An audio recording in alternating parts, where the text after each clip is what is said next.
Buonasera, cerchiamo di cominciare puntualmente. Come siete qui, non ve lo devo dire per quale motivo. Cominciamo oggi l'italiano, l'altro ieri è cominciata la matematica e più avanti arrivano le scienze, che sono le tre materie di questo tridente, come lo si chiama. Come pure è noto, la faccio corta, è stata l'Accademia dei Lincei di Roma a promuovere un'azione non per insegnare agli insegnanti come si insegna, cosa di cui i vecchi professori, quali sono quelli che popolano generalmente le accademie, non saprebbero anche volendo fare, ma per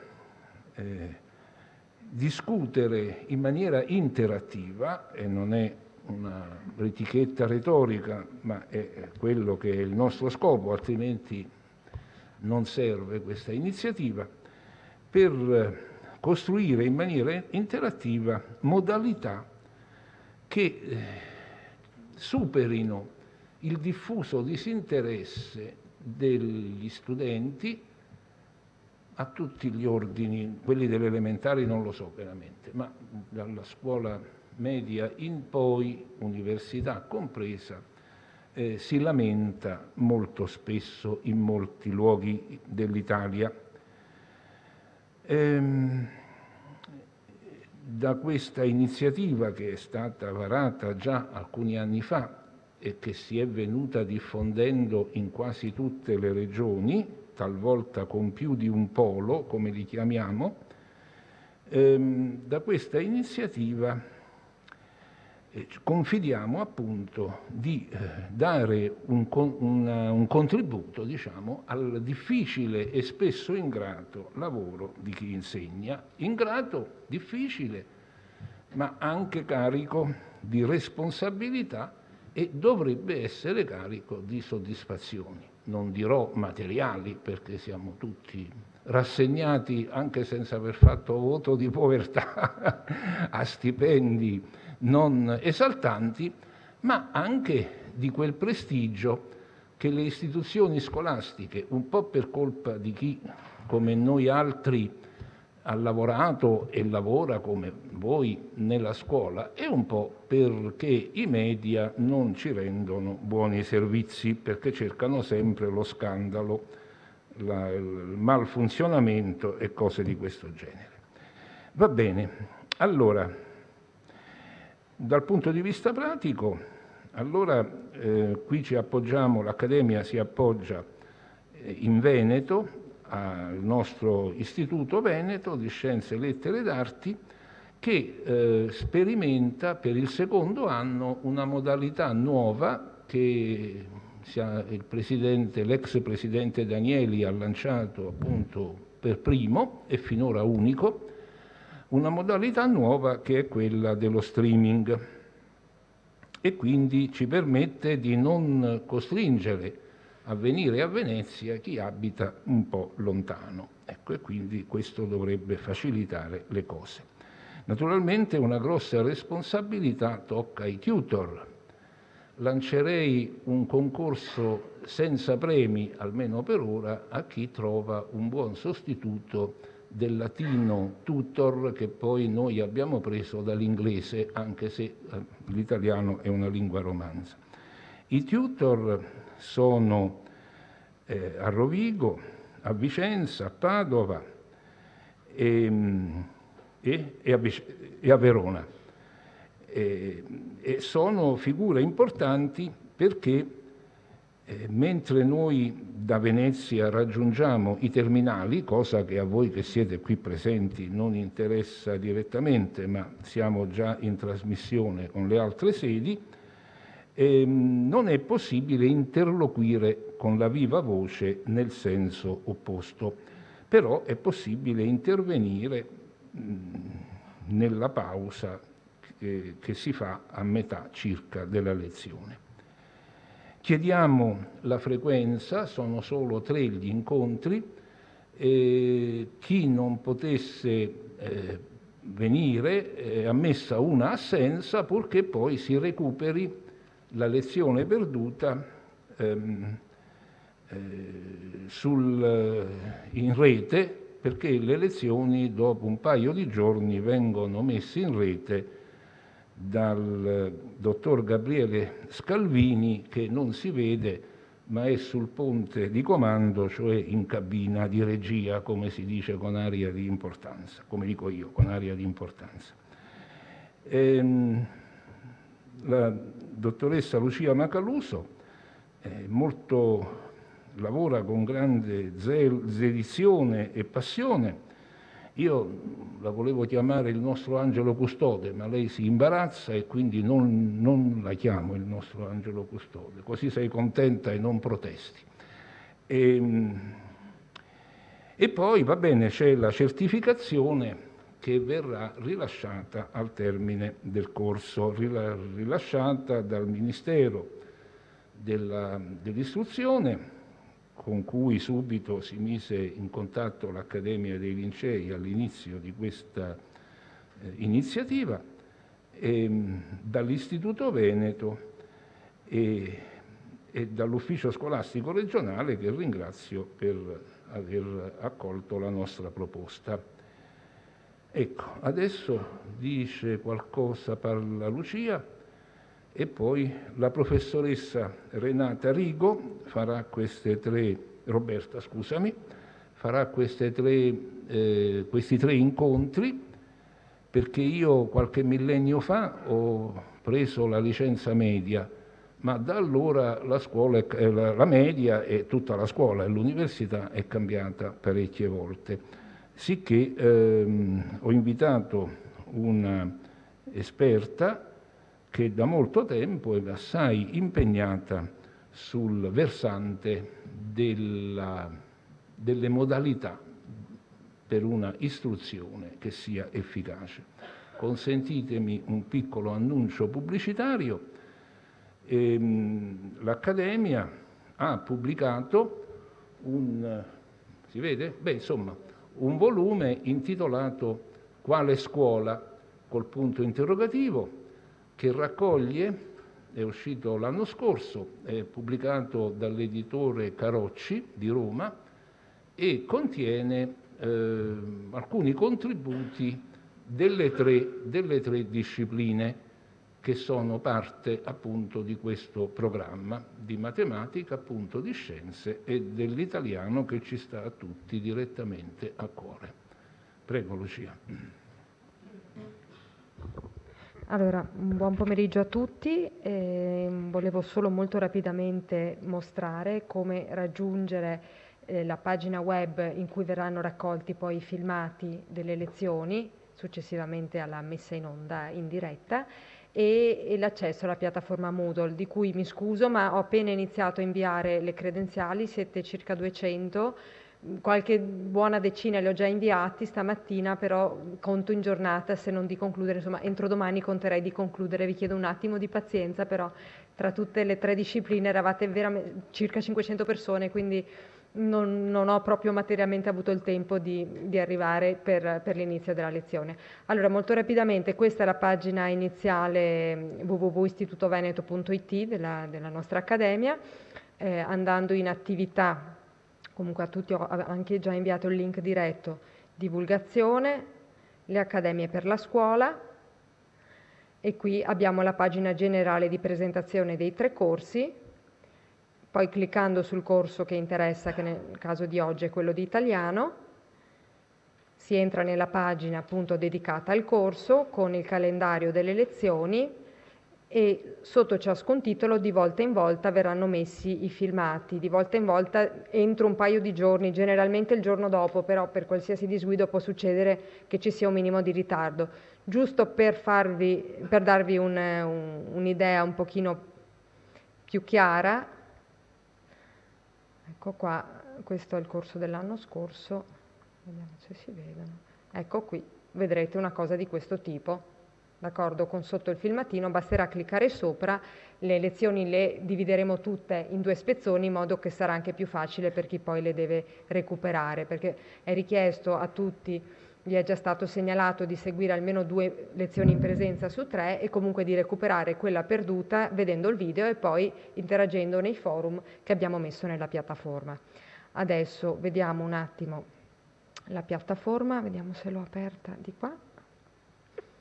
Ecco qua, benissimo. Allora, cliccando sul link che troverete Moodle Palazzo Franchetti, si apre la pagina, ecco, dedicata alla piattaforma, quindi visualizzate questo tipo di interfaccia e qui dentro mettete le chiavi che riceverete via email a brevissimo. Adesso io metto quelle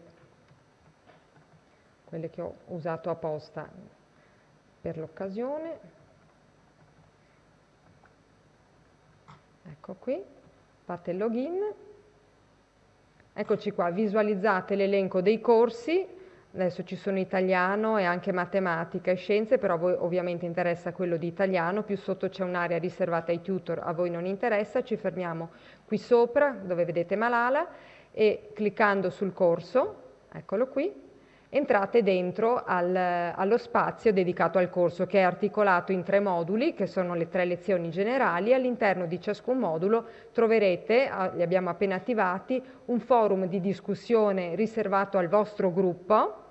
D'accordo? E poi insomma vi si spiegherà anche un pochino meglio, insomma riceverete i tutor che interverranno, genereranno dei post e metteranno, adesso vi mostro un attimo la finestra quando si apre perché potrete farlo anche a voi, con un rispondi, si apre la finestra di compilazione, qua viene scritto il testo che interessa inserire e se si vuole, ecco qui, benissimo, ecco qui. E poi c'è la modalità di invio per una volta compilato ed è possibile anche aggiungere allegati anche con un semplice drag and drop, cioè riducendo un pochino la finestra e trascinando da una cartella in cui abbiamo pronto un materiale lo possiamo inserire. Ecco qui. E nella stessa sezione dove adesso compaiono solamente i forum, verrà caricato a fine della lezione anche il materiale messo a disposizione della docente che vedrete oggi e che sarà reso disponibile per la consultazione.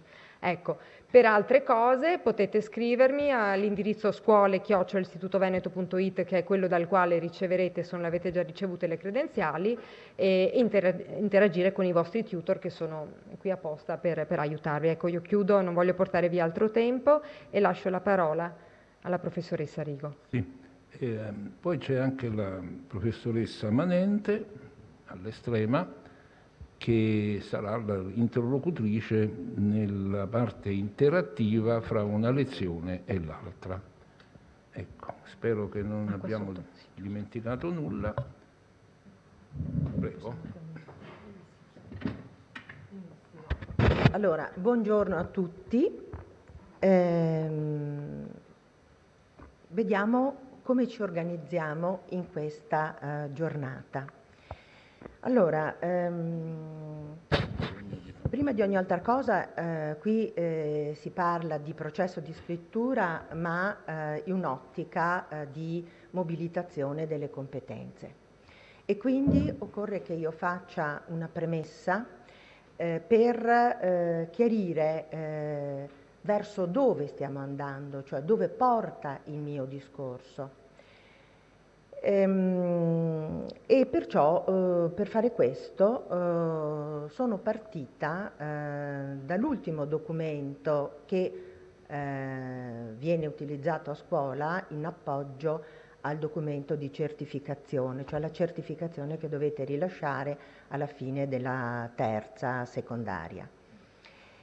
E è un documento di estremo interesse perché scandisce con molta chiarezza l'insieme complesso delle operazioni che è necessario fare per giungere alla certificazione, che è solo un atto finale, va bene? Però fa parte di un sistema delle competenze, cioè di un sistema valutativo. Quando parlo di sistema valutativo vuol dire che entrano in questo gioco più variabili. E quali sono quelle di cui dobbiamo tenere presente? Sicuramente da un lato i traguardi e gli obiettivi disciplinari che sono prescrittivi e ineludibili, dall'altro lato però il profilo delle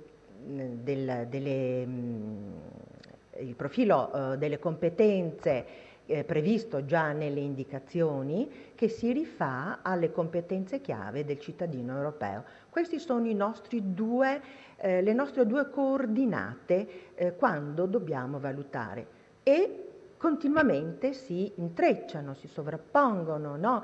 Si scambiano informazioni l'una con l'altra, e poi vedremo come e perché.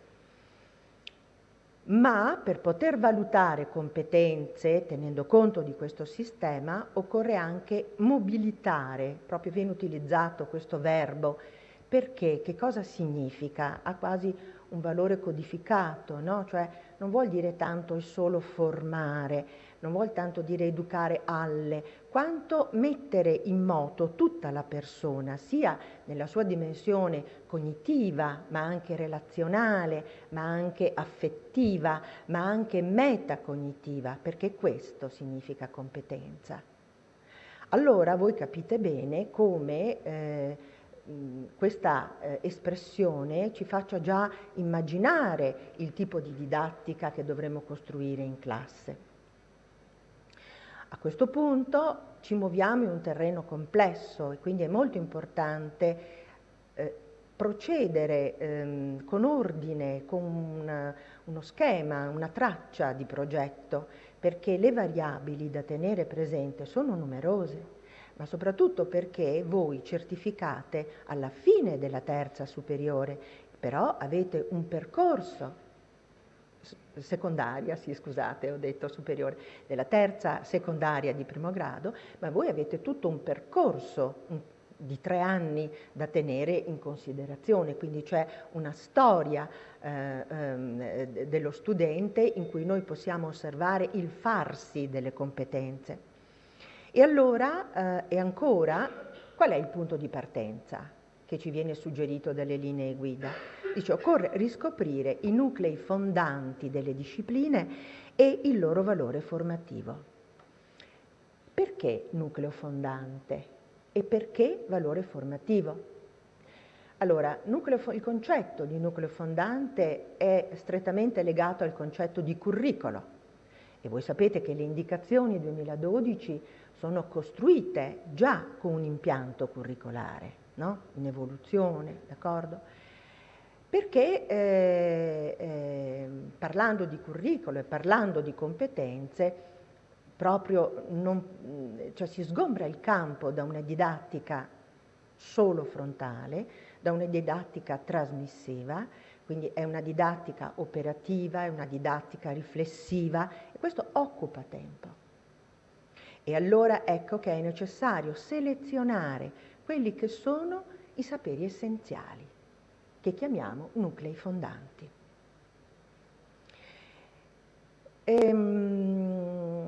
Sul perché il valore formativo e come si fa a far emergere il valore formativo di un nodo, io lo chiamo anche nodo concettuale in termini sinonimici, anche se proprio non è proprio così calzante, però permettetemelo così semplicemente. Ecco, andiamo a vedere dopo il valore formativo. Altra premessa ancora, dovendo parlare di competenze, è il significato di competenza. Voi già lo conoscete, no? Lo leggete quotidianamente, forse nei documenti che arrivano a scuola. Allora, usare, io calco la voce, usare conoscenze e abilità, che già ci fa capire che non è un conoscere solo, ma mettere in pratica, in situazioni di lavoro e di studio, quindi professionali, personali, quindi vuol dire la necessità di creare delle situazioni partendo da quelle reali, da quelle della vita, no? In cui questi concetti, queste conoscenze, queste abilità hanno un senso per l'allievo e trovano applicazione. Ma ancora competenza vuol dire anche sviluppare responsabilità e autonomia, che è un pilastro, un cardine, quindi consapevolezza. Allora, quali sono le componenti della competenza? Sicuramente una componente cognitiva, conoscere, una componente agentiva, agire. Se devo operare in situazioni, no? Vuol dire che devo sapermi muovere in vista di uno scopo. Nelle situazioni non agisco da sola, ma sono assieme agli altri, nel confronto, nella collaborazione, nella interazione con gli altri. Allora il concetto di competenza ha questa forte dimensione interattivo-relazionale, che non vuol dire lavoriamo insieme, vogliamoci bene, no? Ma ha proprio delle regole, ha proprio delle peculiarità, quindi di cooperazione, di giustificazione, di decentramento linguistico e prospettico, cioè la necessità di assumere i panni altrui, di trovare anche le parole per comunicare chi magari non conosce l'italiano come lo conosciamo noi. Sto pensando agli allievi e alle classi dove ci sono molti allievi stranieri. Naturalmente una componente metacognitiva. Che cosa vuol dire? Vuol dire che una volta che l'allievo agisce e fa, occorre anche che rifletta che cosa ho fatto, perché ho fatto così, verso dove mi porta ciò che ho imparato, che cosa posso costruire e fare con ciò che ho appreso. Allora, perché questa definizione? Perché se questa è la definizione di competenza, vuol dire che la mia didattica deve essere organizzata in modo tale che io possa promuovere aspetti cognitivi, metacognitivi, operativi, agentivi, relazionali, per poterli vedere e per poterli alla fine anche valutare. Quindi questo me la dice lunga sulla organizzazione delle attività didattiche. E ancora, se devo valutare competenze, occorre che lo strumento di cui io mi doterò dovrà essere speculare a questa definizione e quindi sarà organizzato in un certo modo, cioè sicuramente le componenti della competenza, gli indicatori di quello che è il nodo concettuale su cui noi lavoreremo. Allora, il discorso, vedete, è complesso. Oggi non riuscirò a toccare tutti i punti. Allora mettiamoci d'accordo su come ci organizziamo. Allora, rispetto a questa presentazione, io oggi sicuramente prenderò un nodo della scrittura come processo e isolando in particolare la pianificazione del testo.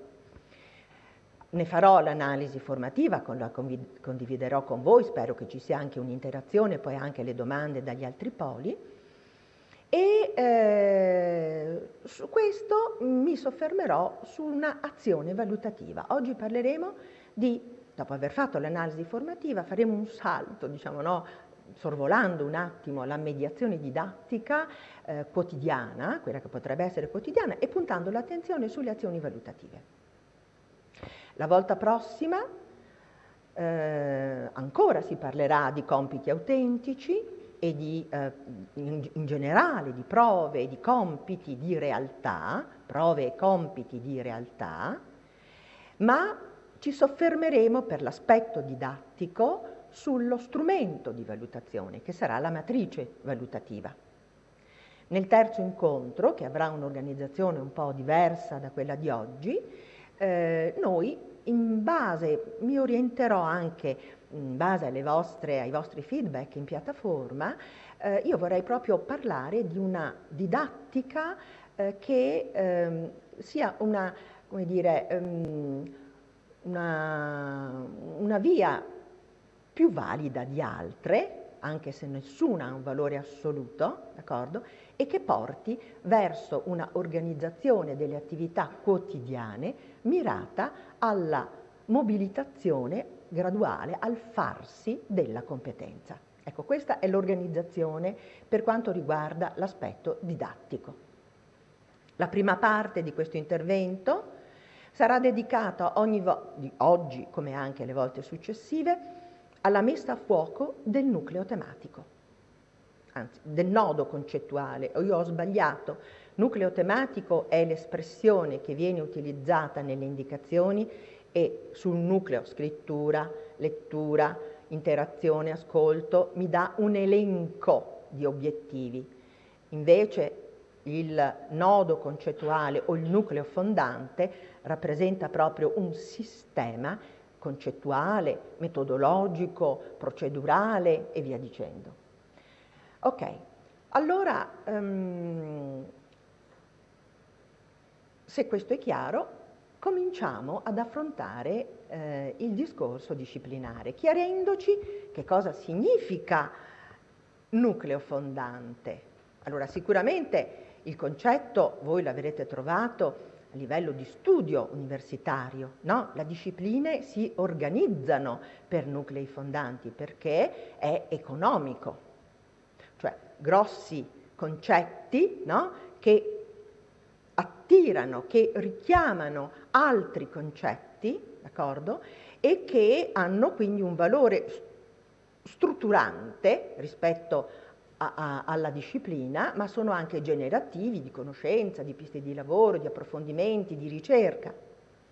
Ora, questo concetto è stato portato dal piano, diciamo, epistemologico, dal piano fondazionale, sul piano pedagogico-didattico, metodologico-didattico, e naturalmente in questo passaggio si è arricchito di una serie di altri aspetti, quindi non soltanto di tipo concettuale, ma anche, dovendo parlare di insegnamento, apprendimento, aspetti quindi anche di tipo metodologico, didattico, no? Quindi diventa una analisi formativa di un nodo che è un ragionamento ad alta voce e, come dire, esplicito, che l'insegnante dovrebbe farsi esplicitamente, meglio ancora, lavorando in gruppi di insegnanti della stessa disciplina, se lavora sul piano solo disciplinare o di più discipline,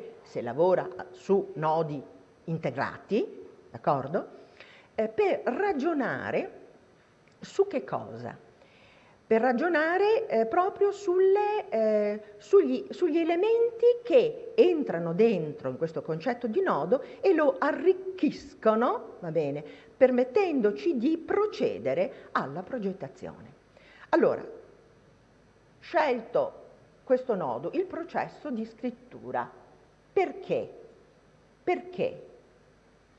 Allora, sono partita dai traguardi dovendo parlare ad insegnanti di italiano. La via di accesso avrebbe potuto anche essere un'altra, dalle competenze chiave, avrebbe potuto anche essere dalle situazioni. L'importante è che alla fine questi tre vertici siano messi in gioco tutti e tre.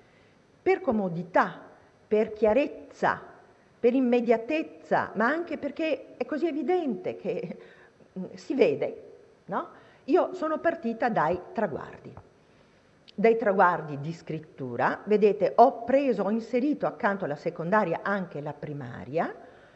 Mi pare doveroso dal momento che voi siete all'interno di istituti comprensivi e quindi state costruendo curricoli verticali, ma all'interno del nucleo tematico scrittura ho cominciato ad analizzare i vari obiettivi, non soltanto della secondaria, ma anche della primaria.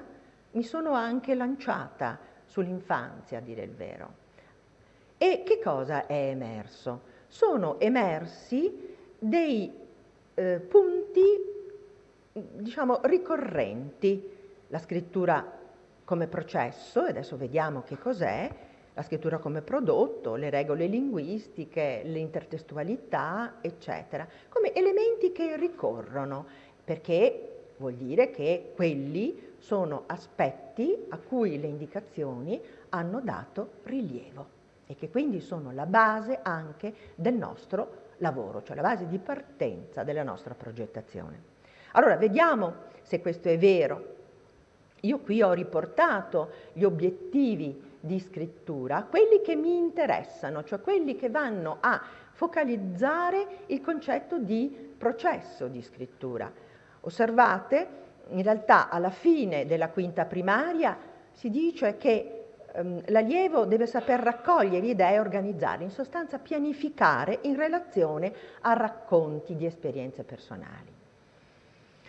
Mi è piaciuto inserire anche alla fine della primaria questo obiettivo che dice: alla fine della primaria l'allievo deve rendersi conto del concetto di scopo e di situazione, perché se noi non abbiamo uno scopo e una situazione comunicativa è difficile agganciare un testo, no? Il testo si scrive o per me stessa o per altri. Alla fine della secondaria, vedete, si fa riferimento all'intero processo, quindi non soltanto e solo la ideazione e la pianificazione, ma anche alla stesura, alla revisione, all'analisi del compito di scrittura. E notate, io poi qui ho tagliato perché non ci stavo, quindi per motivi di spazio, già le indicazioni mi suggeriscono delle tecniche, delle modalità operative per supportare questo percorso. Ancora di più. Guardate la parte destra di questa slide, sono andata a vedere, visto che dobbiamo pensarci, no, in una continuità anche con la scuola secondaria superiore, sono andata a prendere le linee guida e le indicazioni rispettivamente dei tecnici e dei licei nel biennio, e ancora si riprende il concetto di processo di scrittura. Insistendo però questa volta il focus diventa molto importante quello della revisione del testo. E questo ha una sua logica, una sua motivazione. Bene, allora ecco in che senso nodo concettuale, no? Nucleo fondante, ancora meglio. Per questa ricorrenza, allora vuol dire che è un perno, che è un luogo di lavoro. Che cosa vuol dire? Intanto scrivere come processo.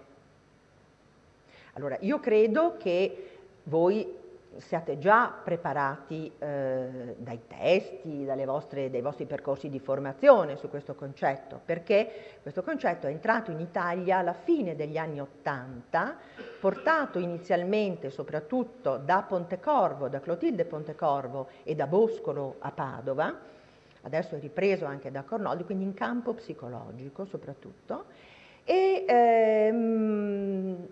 è stato portato da ricerche straniere, di Else Flower e di Bereiter Skardmalia. Sono due ricerche che vanno sicuramente utilizzate in modo integrato, perché i risultati dell'una possono essere arricchiti, potenziati dai risultati dell'altra, quella di Bereiter Skardmalia, che ha visto il problema della scrittura da un punto di vista evolutivo, cioè pensando al principiante.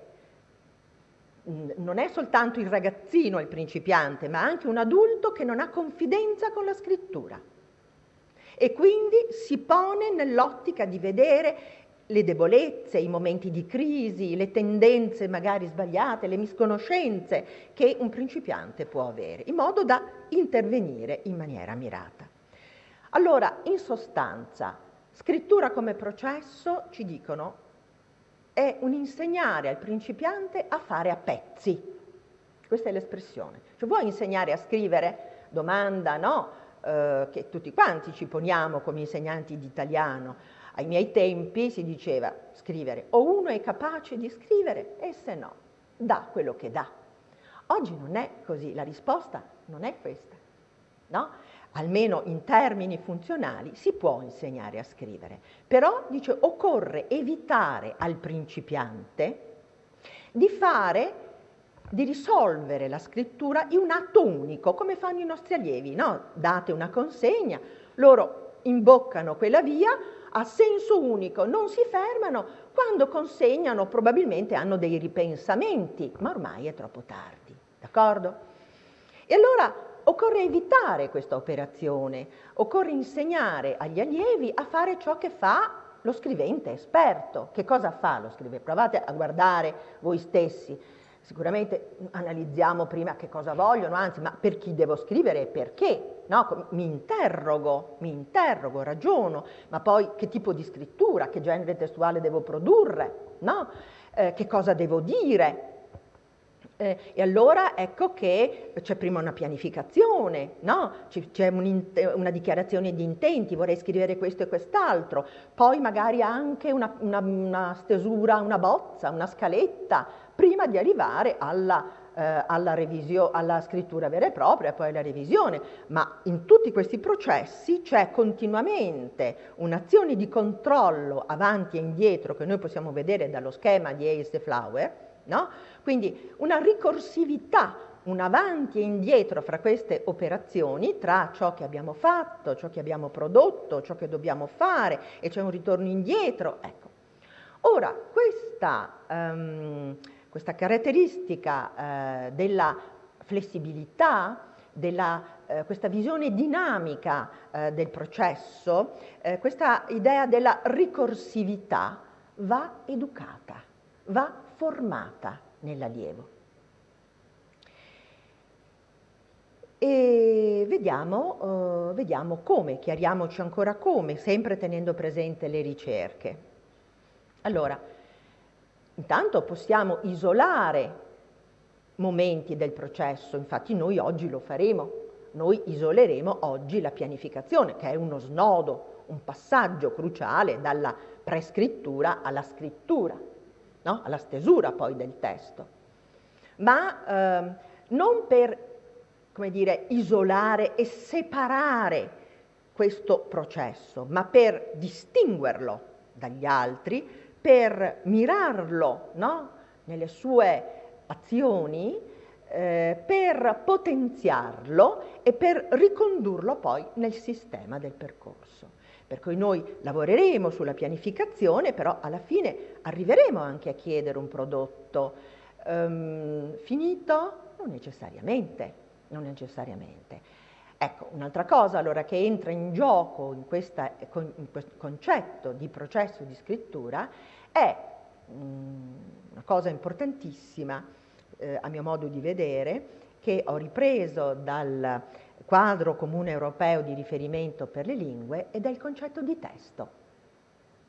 Il testo non è solo il prodotto finito, ma il testo, va inteso anche come il manufatto o come un prodotto in corso di elaborazione. Ecco, allora pensando al nostro lavoro in classe, quindi, proprio agendo sulla pianificazione, molte volte noi facciamo costruire per esempio una mappa, facciamo costruire una scaletta, anche quello è testo e anche quello ha le sue regole linguistiche e testuali.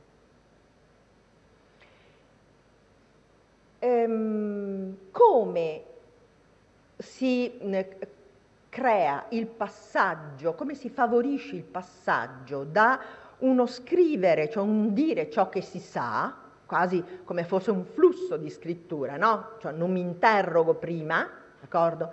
A uno scrivere, come trasformare ciò che si sa, che implica tutto quel ragionamento, tutta quella interrogazione, tutta quella riflessione che fa l'esperto.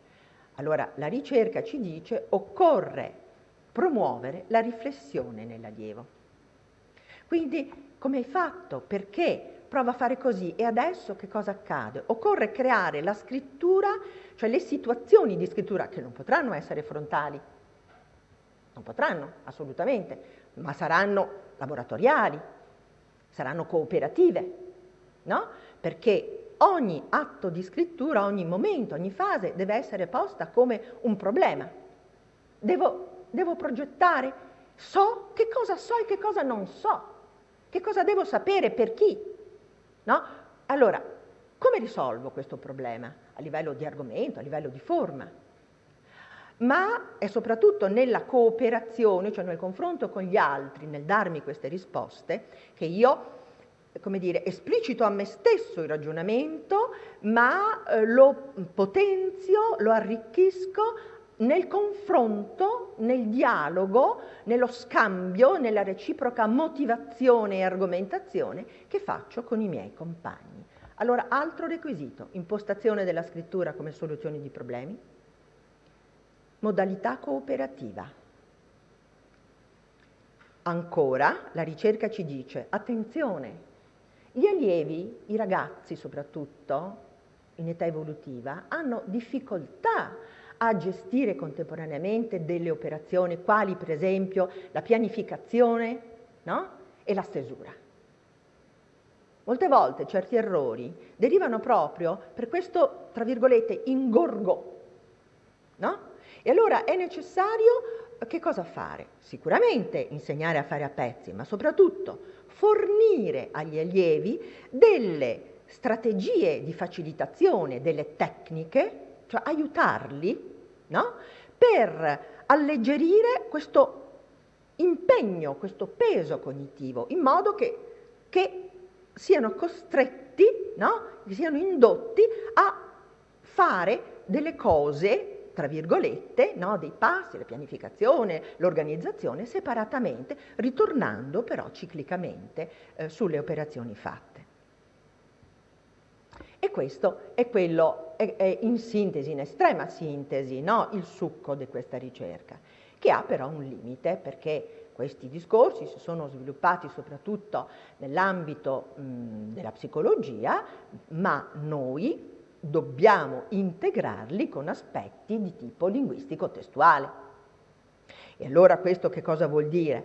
Vuol dire che se dobbiamo ragionare rispetto al processo di scrittura, l'analisi del compito di scrittura, la pianificazione, la stesura, la revisione, dovremo sempre domandarci, ma in relazione a quale tipo di testo e a quali regole?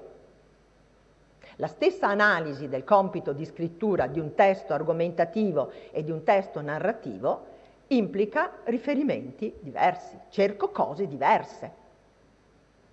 Ci siamo? Quindi questo incrocio va fatto avvertitamente dall'insegnante.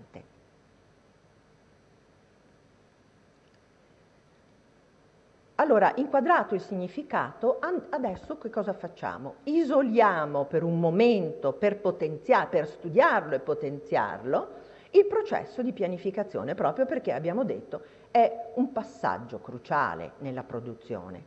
E ne facciamo l'analisi formativa, cioè andiamo a interrogare questo nodo individuando tutta una serie di dispositivi di tipo concettuale, di tipo metodologico-didattico, di tipo psicopedagogico, tali che ci permettano di mediare la disciplina ricerca, che è quello che ci siamo detti, che abbiamo studiato, in disciplina insegnamento, cioè in azioni che i nostri allievi possono capire e seguire e fare. Ecco allora che ho riassunto questa analisi formativa in 3 grosse domande. Che cosa insegnare in quanto significativo rispetto alla disciplina e dotato di senso per l'allievo? Attenzione, io uno sguardo lo devo tenere sulla disciplina, ma l'altro sull'allievo. D'accordo? Quindi devo immaginarmi che cosa è dotato di senso per i miei allievi, per i miei studenti, ok? E ancora, in quali situazioni l'allievo applica quanto impara a scuola? Per stabilire quali rapporti con la realtà. Anzi, io direi una cosa molto importante, che dovremmo fare proprio a volte il ragionamento contrario. Cioè, dovremmo partire dalle situazioni, no? Ora si dice, impara, vedrai che ti servirà, no? Si dice così. E quindi quelle situazioni però rimangono fuori dalla porta della classe. Invece no, partiamo dalle situazioni. In quali situazioni, per esempio, noi nella vita, fuori dalla scuola e a scuola, produciamo pianificazione e anche creiamo un piano del discorso. Provate a domandarvelo, per esempio, no? Perché quelle situazioni saranno catturate e portate a scuola. Non dimenticate il significato di competenza. E ancora, altra domanda da farsi, ma questo lavoro, quale impegno richiede all'allievo? Quali sono le difficoltà dell'allievo? Come posso prevederle grazie allo studio e come posso prevenirle grazie al ricorso a strategie di facilitazione? E questo, allora, applichiamo questo ragionamento brevemente sul nodo che abbiamo scelto, cioè la pianificazione. Allora, che cosa insegnare, che cosa far apprendere? Allora, sicuramente il problema della pianificazione. Sicuramente devo far apprendere, per poter pianificare devo conoscere il concetto di contesto pragmatico, devo conoscere il genere testuale che mi è richiesto e le sue regole. Devo assumere l'idea di testo in modo flessibile, cioè non solo prodotto finito, d'accordo? Devo anche acquisire delle regole per la costruzione di un piano del discorso o di uno schema o di una scaletta. Devo sicuramente dotarmi di strategie e tecniche che mi aiutino a ideare e a organizzare le idee. A livello di processi, generare le idee e organizzare le idee. Ma le idee le genero solo pescandole dalla mia memoria? No, le genero osservando la realtà, le genero anche cercando da fonti, no? Quindi questa varietà di situazioni va creata anche a scuola, ma soltanto in fase di prescrittura? No, le genero anche durante, anche quando rileggo il mio testo. No? Quindi genero idee anche quando espando delle parti, perché rileggendo mi accorgo che c'è una parte che. Allora, questi momenti diversi della generazione vanno ricreati in classe. Così l'organizzazione mi porta naturalmente ad un ritorno sulle idee per calibrarle, va bene? E per cominciare a dare ordine, creandomi prima almeno un piano del discorso, dirò questo, dirò quest'altro, quest'altro ancora, perché non dimenticherò questo, la prospettiva, il punto di vista da cui mi pongo è questo, per arrivare poi alla scaletta, io dico così, ma potrebbe essere anche semplicemente una mappa, potrebbe essere, cioè qualche cosa di scritto che aiuta a fissare le idee in modo che io poi, nel momento della revisione, abbia un punto di ritorno per confrontarmi, no? Sgravando così quell'ingorgo, quell'impegno cognitivo che è un elemento bloccante della produzione. Ebbene, quali situazioni? Allora, attenzione, io qui ne ho messe alcune chiaramente, però vedete, quali situazioni mi devo interrogare? Quali sono le situazioni? Allora, personali, sociali, situazioni di simulazione professionale, situazioni di studio. Sempre queste, sì, anche se farò ascolto, anche se farò la lettura, anche se lavorerò sulla intertestualità, è opportuno che io mi interroghi, ma in quali situazioni del reale questi concetti su cui sto lavorando entrano in gioco? E perché devo fare questo? Ma ricordate il significato di competenza. La competenza è situata, non vive in astratto, si radica nelle situazioni reali. E allora quelle situazioni devo ricreare, e anche più di una. Perché? Perché passando da una situazione di esercitazione, quella in cui ho appreso, ad una situazione diversa, io comincio a creare transfer, processi di transfer. Quindi quindi è una prima generalizzazione ed è la via verso le competenze.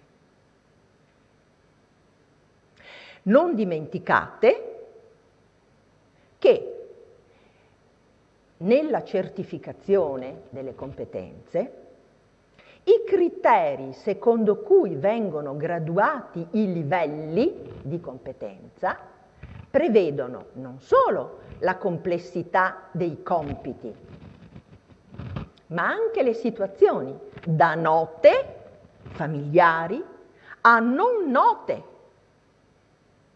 E la competenza si manifesta in situazioni, si manifesta gradatamente, perché non è nero o bianco, si fa, si forma, d'accordo? E si manifesta allorché l'allievo sa affrontare situazioni complesse, nuove, problemi complessi e mostrando anche la propria autonomia e responsabilità. Ecco perché è importante pensare alle situazioni.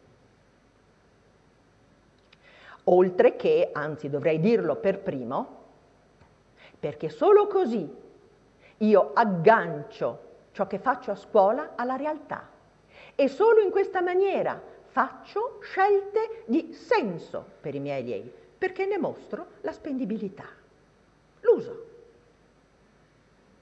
e quindi l'apprezzamento.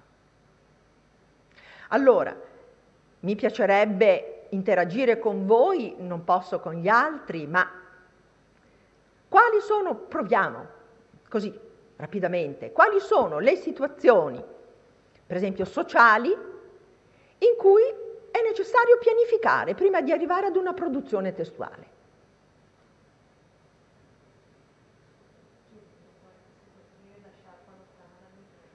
Sento, perché forse è un po' strofina.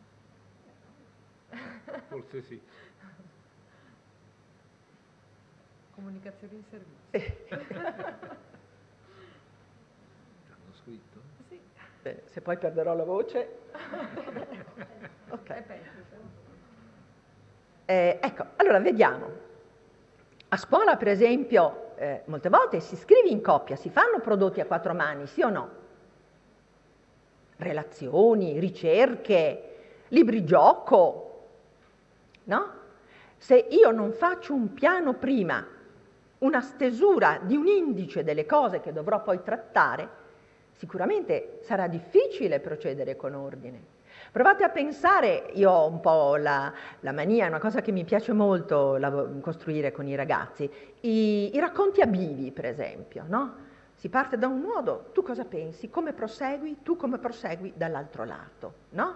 E poi ancora si divide, no? Allora, se io non costruisco prima un piano dei passaggi, ma anche per esempio fino a concordare, l'abbiamo fatto a scuola, anche i nessi, no? Faccio questo perché? Affinché, no? Questi suggeriscono in certo qual modo la prosecuzione. Allora, se non faccio questo, difficilmente poi viene fuori il prodotto, no? Del racconto a bivi, eccetera. Quindi queste sono le situazioni che dobbiamo creare. E ancora, i processi. Che cosa ritrovate qui?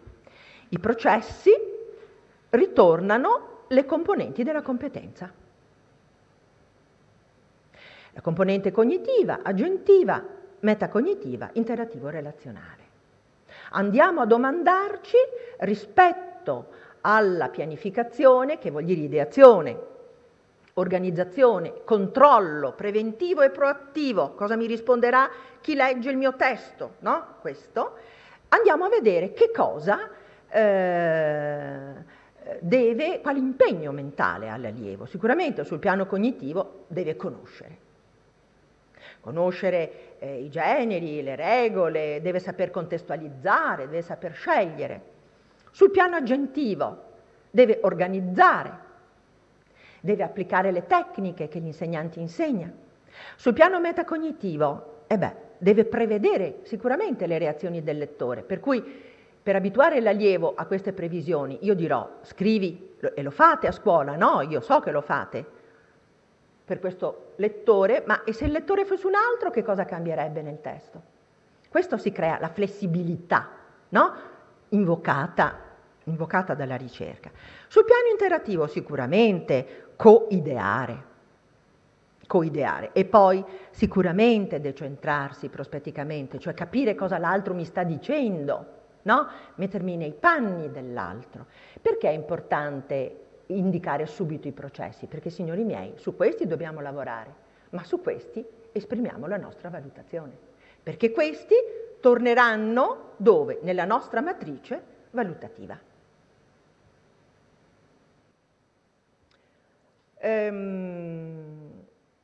Così facendo io mi chiarisco anche questo traguardo verso quali competenze chiave e competenze del profilo tende, ma questo me lo dovete dire voi.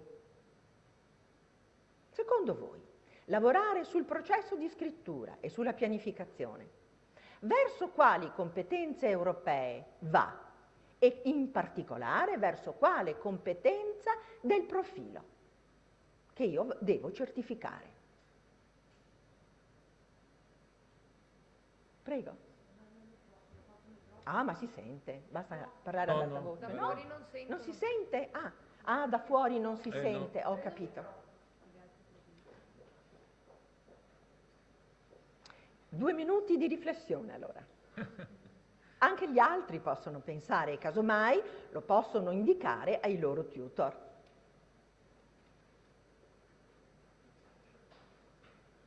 È tutto chiaro fino a qui?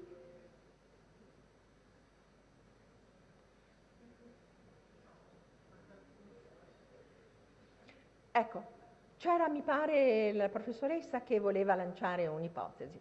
Intanto comunicare nella lingua madre. Sicuramente.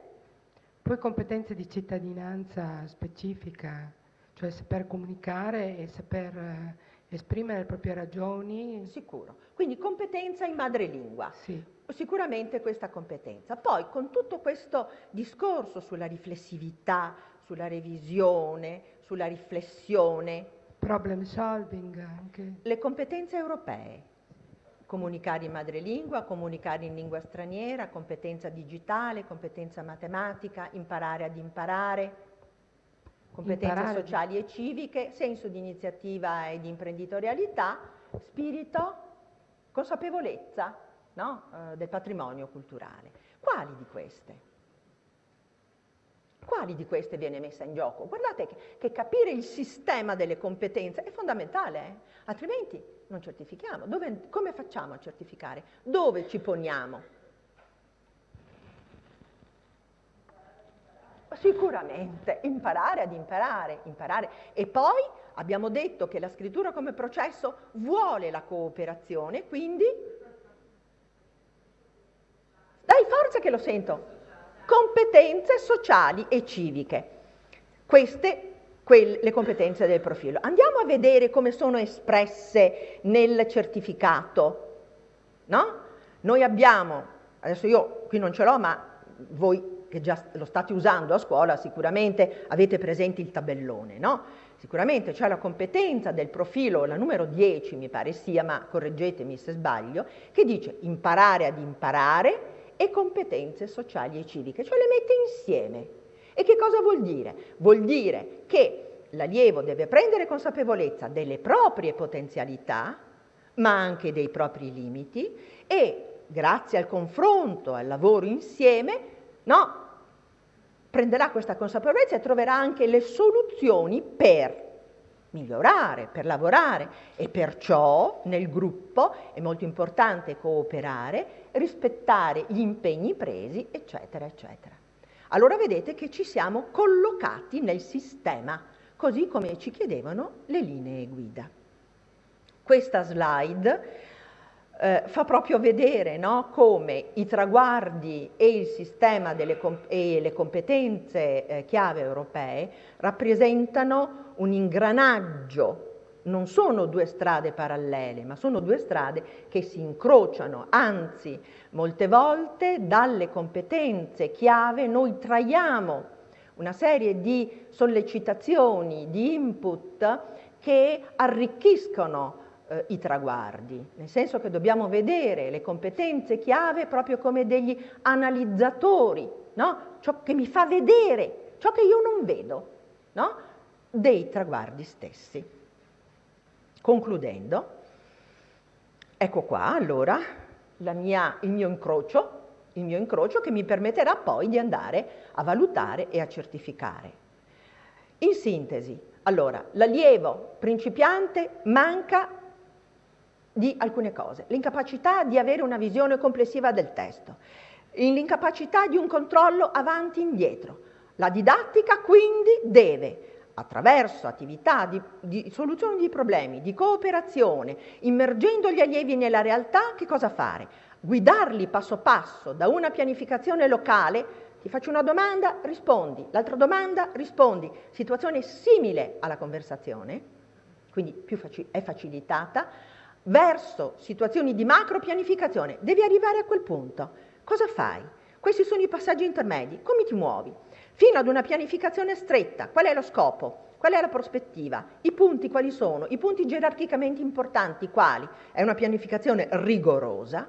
E come fare tutto ciò? Come sostenere tutto ciò? Attraverso una serie di strategie e di tecniche di facilitazione. Che adesso vedremo. Però fatemi controllare l'ora. Sì. Allora, state attenti. Queste tecniche, io adesso scorrerò perché io sono sicurissima che voi le conoscete, le usate in classe, eccetera, eccetera. Quindi scorrerò, mi soffermerò su qualcuna in particolare. Saranno poi oggetto di lavoro in piattaforma.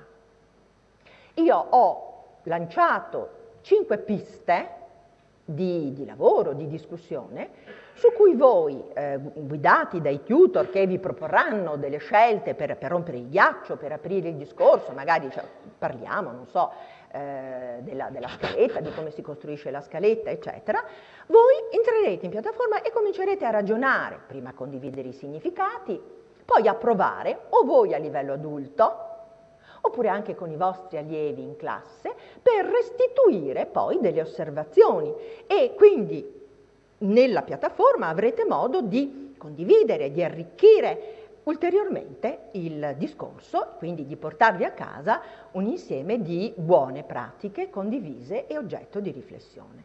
Ok? Bene, allora rapidamente le tecniche. Ecco, io le ho classificate in modo graduato, no? Dalla pianificazione locale, quindi una tecnica non vale l'altra, una strategia non vale l'altra, dipende dai processi che voglio mobilitare e dipende dal tipo di testo. Allora, le ho ordinate proprio partendo da una pianificazione locale verso una macro pianificazione, verso una pianificazione stretta. Le categorie di Glenn e Stein sono simili alle funzioni di Prop, no?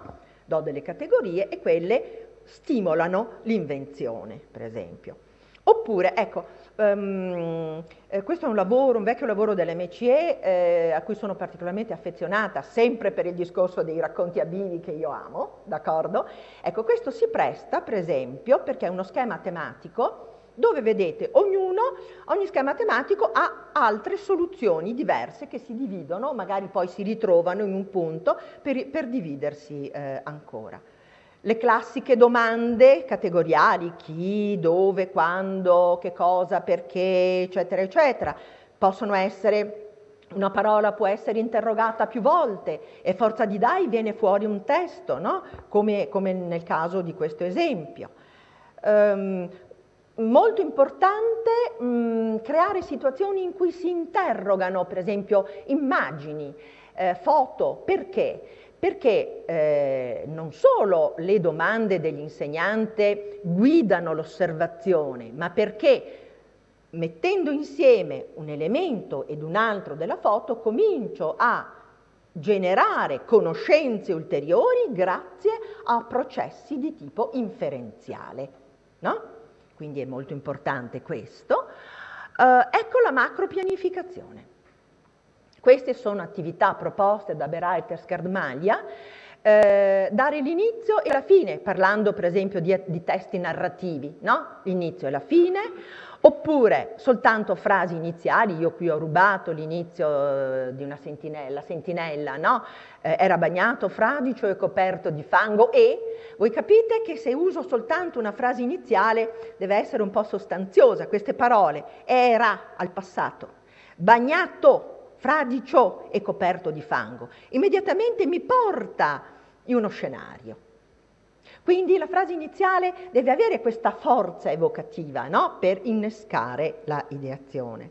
Oppure posso avere frasi finali, oppure addirittura, lavorando per esempio una prima, si possono anche fare attività giocose in cui si fondono storie diverse. Cappuccetto Rosso, per esempio, cammina nel bosco e incontra Cenerentola. Che cosa succede?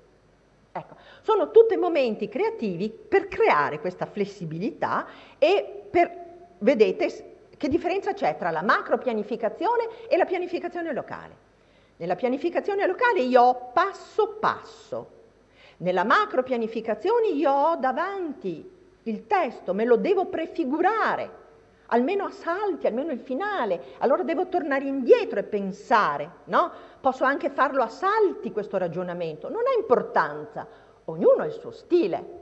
Ciò che è importante è creare questo moto avanti e indietro di riflessione sulle idee che via via nascono.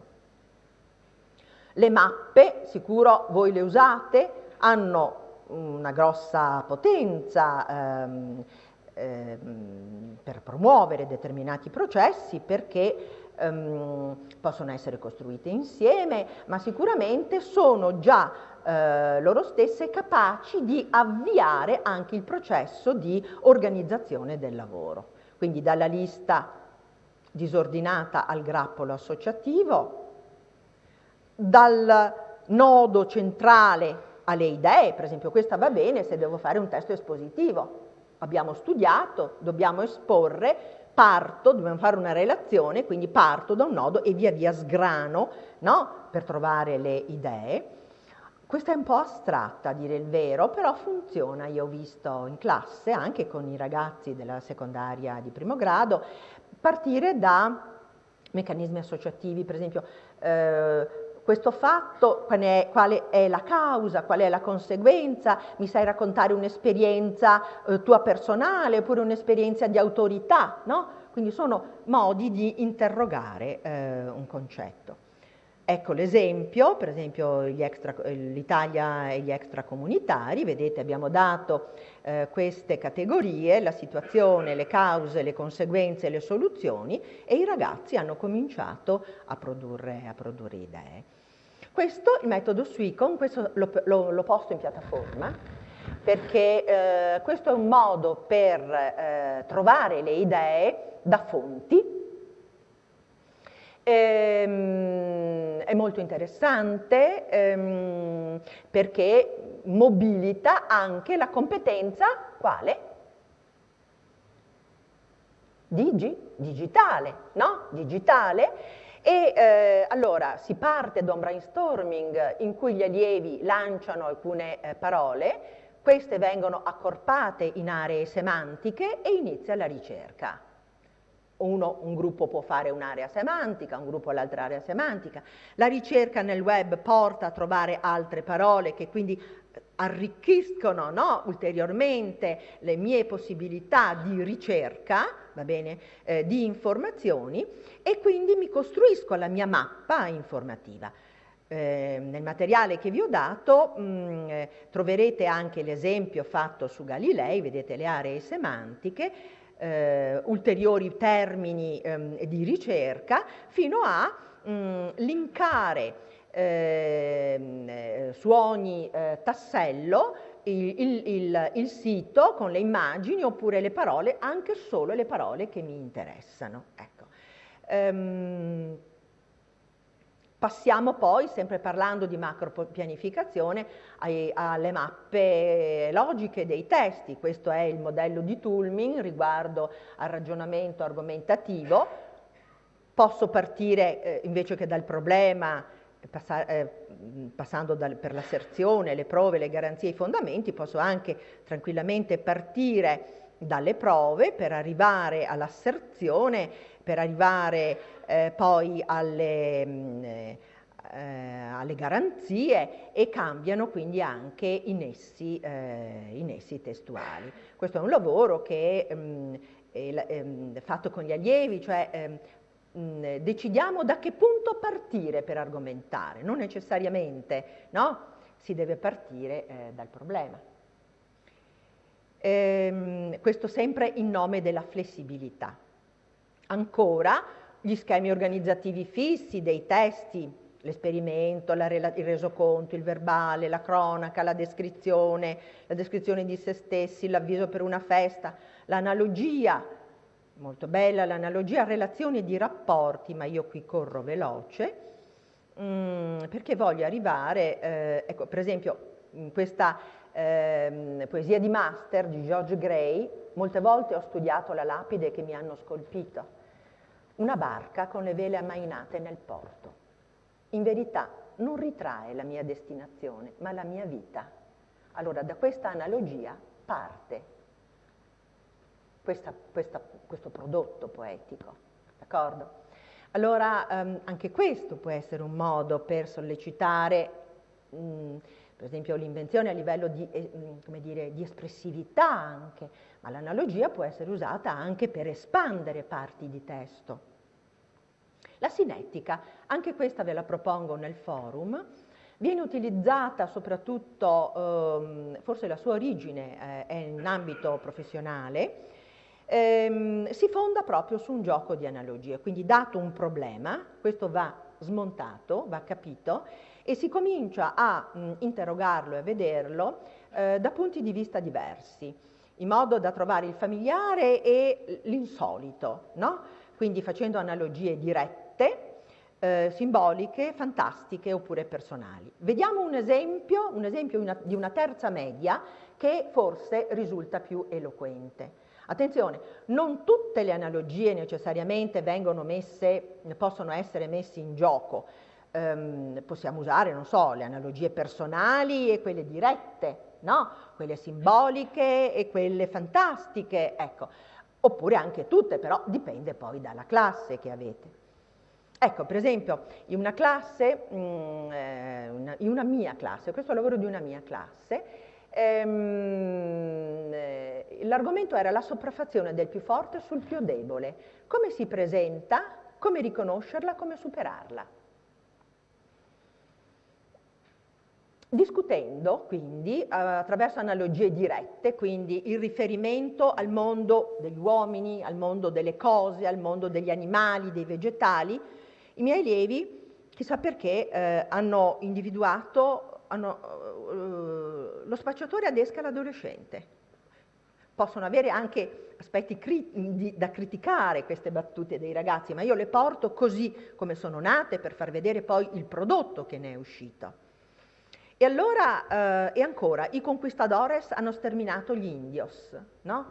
Sono forme di sopraffazione, però una, mi hanno detto, si ammanta di inganno ed è difficilmente riconoscibile. L'altra invece è determinata nella violenza e quindi si domandavano, pensando anche ai tempi odierni, se tutto sommato la sopraffazione è una caratteristica della società civile. Cioè, come mai? Poi l'analogia simbolica, io ho solo estrapolato alcune voci, dove poteva andare l'analogia simbolica, no? I miti, eccetera, il lupo e l'agnello. E quindi allora la sopraffazione come si può presentare? Ammantata di menzogna, che prelude alla brutalità. Oppure ancora, quella fantastica, quindi proprio creazioni, no, fantasiose. Ecco, loro hanno tirato fuori questa canzone del torero Camomillo, il matador tranquillo, no? Che i ragazzi evidentemente così canticchiano, pensando all'arena dove tutto sommato la sopraffazione è dell'uomo su un animale destinato quasi sempre ad una brutta sorte e che è quindi una forma di sopraffazione non tra uomo e uomo, ma tra uomo e animale. E allora loro dicevano, che cosa ci insegna questa canzone? No? Che cosa ricaviamo noi da questa canzone? Sicuramente questo torero Camomillo amava non combattere nell'arena, ma dormire. Allora hanno concluso che probabilmente, parlando di sopraffazione, si dovrebbe rovesciare la questione, cioè sopraffazione con sopraffazione, no, non va bene. Allora occorre usare mezzi diversi e forse non violenti. Queste sono le loro riflessioni. E poi ancora, non vi dico, io ho preso solo questo sul piano personale che risponde alla domanda, ma tu come ti senti in questa situazione? Hai vissuto una situazione simile? Allora chiaramente subito il dito si è puntato sui genitori, no? Che mi fanno tacere, mi puniscono, tra virgolette, sono le loro parole, perché sono grandi e io dicono che sono piccolo e non capisco. E allora la sopraffazione come può essere? A volte può essere anche senza cattiveria, no? E magari può apparire amorevole ed educativa, ma io comunque ci soffro, mi hanno detto loro. Allora, vedete che qui c'è molto materiale, su questo si ritorna per scremare, per selezionare e per andare poi a produrre e a rispondere al nostro interrogativo. Il piano del testo, ne ho parlato fino adesso, scopo, destinatario, situazioni di lettura del mio testo, che cosa scelgo, qual è il punto di vista da cui mi pongo, quali sono i punti più importanti, qual è l'ordine, no? E allora posso fare una dichiarazione di intenti? Sicuro. Un piano, per esempio, del testo, un piano del lavoro che devo fare. Per esempio quando si fa una tesi, no? Si consegna il piano degli intenti. E perché non a scuola? Questo lavoro brevissimo costringe a mettere in moto queste categorie del piano, questo ragionamento pianificatorio e precede la scaletta. Anche questo lavoro lo propongo questo della pianificazione lo propongo in piattaforma, come anche le procedure per espandere testi. Allora posso confrontare, posso valutare, posso esemplificare, posso contrapporre, no? Che vengono fornite all'allievo come modo per auto-osservarsi e per implementare il proprio testo. Fino ad arrivare alla scaletta, posso passare dalla mappa ordinata alla scaletta per argomenti, o posso utilizzare scalette semplici, quindi come lista, una scaletta per argomenti, oppure una scaletta per frasi, quando dipende dal tipo di testo che devo proporre, d'accordo? Sicuramente la scaletta per frasi si avvicina molto alla stesura, mette in gioco anche molti elementi di tipo linguistico-testuale. E qui io mi fermerei e darei tempo 10 minuti per raccogliere le domande, sia qui a Venezia con Michela Manente che negli altri poli con i colleghi tutor che saluto. Non so se risponderò subito alle domande, ma sicuramente alla fine mi riservo uno spazio per rispondere alle domande e altrimenti i tutor poi interverranno in piattaforma. Michela già conviene che dia dei foglietti, se voi avete delle domande da fare potete scriverle in modo che poi si faccia sintesi di eventuali domande simili. Questo è uno stacco di qualche minuto per affrontare poi, dopo questa analisi, no, formativa della disciplina, dove vedete ho già davanti l'impianto della mia unità di apprendimento, per affrontare poi i momenti di tipo valutativo, perché voglio parlare oggi di compito autentico.